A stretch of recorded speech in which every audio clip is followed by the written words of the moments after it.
এতে পরকিয়া করা যেতে পারে, এতে যা খুশি করা যেতে পারে। এখানে ঠাকুরের যে হিন্দু সংস্কৃতির যে নিয়ম ঘটোত্তোলন থেকে বিসর্জন, এটা বদলে দিতে চায়। আর আমরা সবাই মিলে ভারতীয় সংস্কৃতি, বাঙালি সংস্কৃতি তথা হিন্দু সংস্কৃতিকে রক্ষা করার জন্যই লড়ছি। আমরা বলছি পিতৃপক্ষে পিতামাতা গত হলে গয়াতে গিয়ে পিণ্ডদান করতে হয়, কিন্তু পুজো উদ্বোধন করা যায় না। আমরা বলছি যে মহালয়ায় দেবী পক্ষের সূচনা হয়, মহাষষ্ঠীর দিন বোধন হয়, সপ্তমীতে কলাবউ স্নান করে, অষ্টমীতে পুষ্পাঞ্জলি হয়, নবমীতে আরতি হয় এবং দশমীতে সিঁদুর খেলা নিরঞ্জন হয়।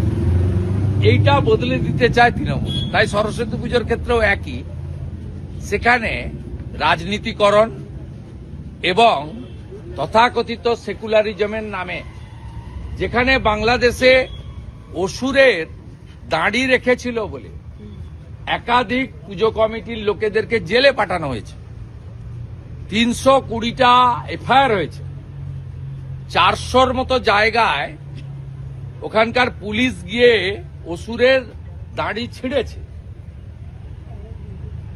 ঠিক একই হাওয়া এখানে লাগছে। তাই গত দুর্গাপূজার ফরাক্কার মহেশপুরে নির্ঘণ্ট টাঙানো হয়েছিল যে এই সময় আজান হবে, এই সময় ঘণ্টার ধ্বনি হবে না, মন্ত্রোচ্চারণ হবে না, কাঁসর বাজবে না, ঘণ্টা বাজবে না, শঙ্খবাদন হবে না। এ তো হাওয়া ঢুকেছে। যাহা মোল্লা ইউনুস তাহাই খালা মমতা। এসআইআর বিরোধিতা কাজে লাগবে। সরস্বতী পুজোকে এই যে এসআইআর বিরোধিতায় ব্যবহার করতে চাইছে তৃণমূল কংগ্রেস, কোন রাষ্ট্রবাদী তারা আগামী নির্বাচনে তৃণমূল কংগ্রেসকে ভোট দেবে না।